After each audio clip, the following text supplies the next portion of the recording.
Hi, business wizards. It's Jen Levitz here from spellbindingbusinessschool.com, and you're watching Spellbinding Biz TV, where we brew up business strategies that transform your bottom line. Today is a hot topic because it's all about how to avoid business altitude sickness. Have you experienced it?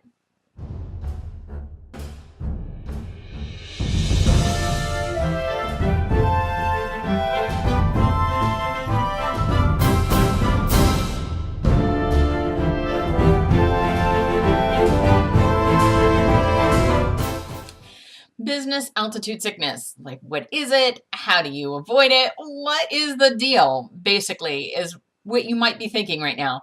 So, let's first start off with I may have made the term up, but it is based off of the medical diagnosis of altitude sickness. That's what happens when you shift altitudes too quickly, whether it's I went up the hill too quickly or I went up or down in the water too quickly. If you shift states, shift locations, your body is going to freak out a bit. That's because it's not used to operating in that environment, and it's going to take more energy for your body to process. And if you go too quickly, your body's still thinking it's at one level and you're at a different level, and it just makes things harder. So this is the same thing in business, and I see this as a main cause of entrepreneurial burnout. It's that you've shifted from like levels 1 to 4 too quickly, or even 1 to 3 without going to 2 in the middle, can really just screw with how you operate in a day-to-day basis. If a lot of your time is spent in level 2 because that's where you serve your clients, then you should be looking to find someone to operate in level 4 for your business sooner rather than later, so that you don't have to be that person that's operating there. So each level has a different mindset because it has a different outcome. And whatever level that you're at, the one above and the one below, is perfectly good for you to shift to without it causing too much um, chaos within your body. Okay. So let's talk about these 4 levels. Level 1. This is the highest level, 1 to 4. Level 1 is the place of the CEO.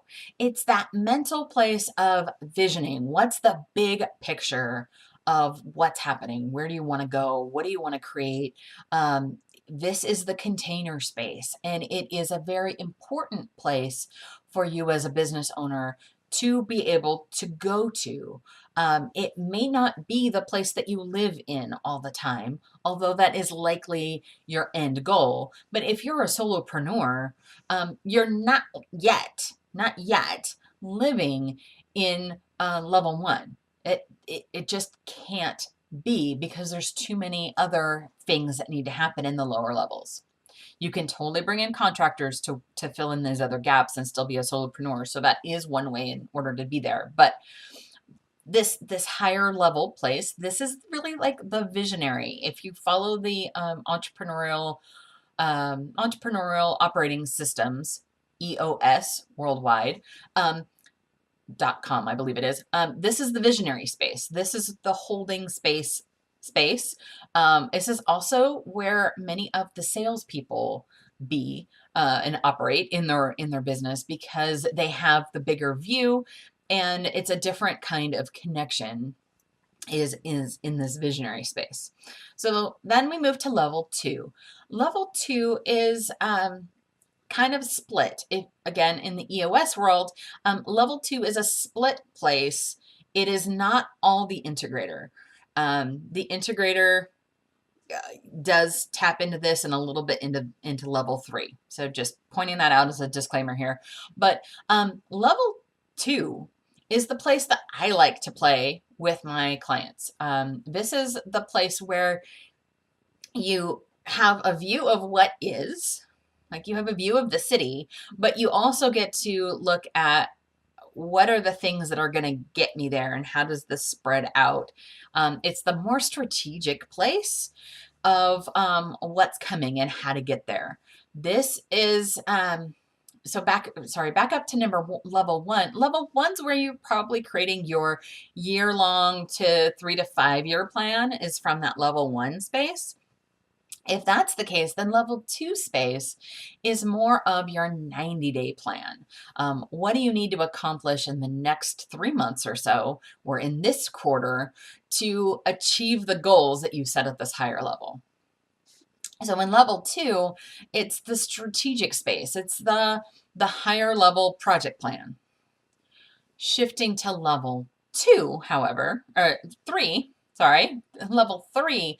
Level three is at ground level, up into this other strategic place. And I think that strategic place really transitions at about 5,000 foot view.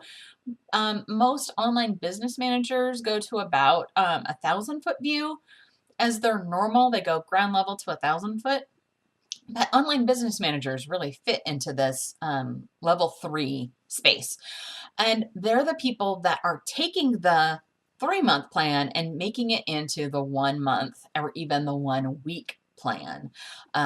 They are looking at, here's my goal and what do I need to do? What are all those little steps that need to get accomplished in order to move forward? Now, at level two, you're not necessarily doing the work. You're not going into level four, which is in the trenches, to do it per se.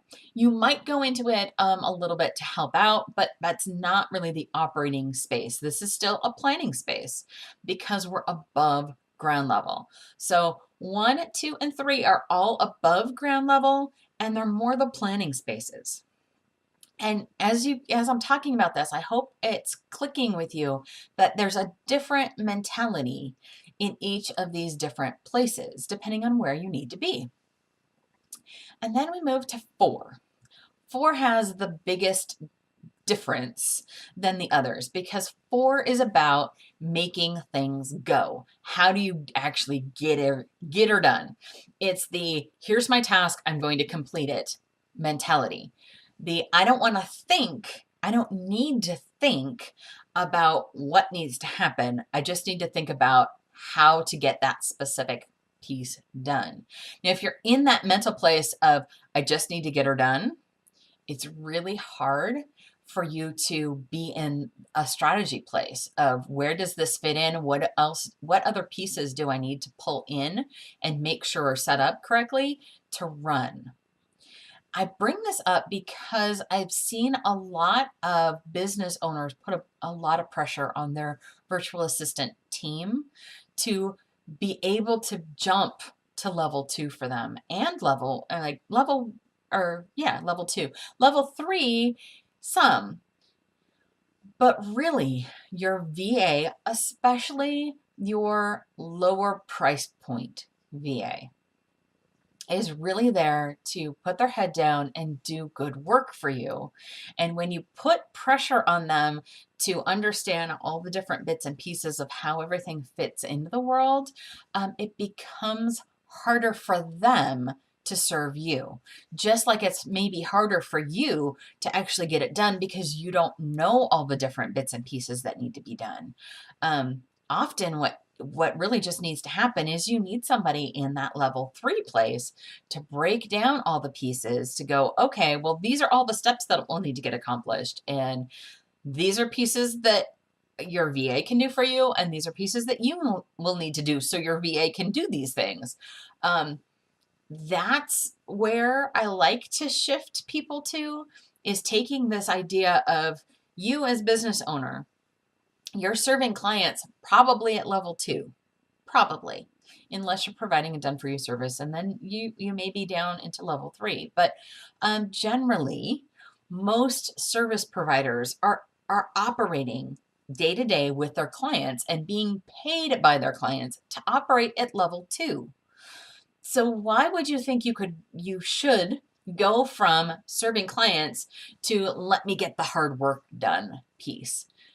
It just doesn't work because it is too big of a jump without having something in the middle.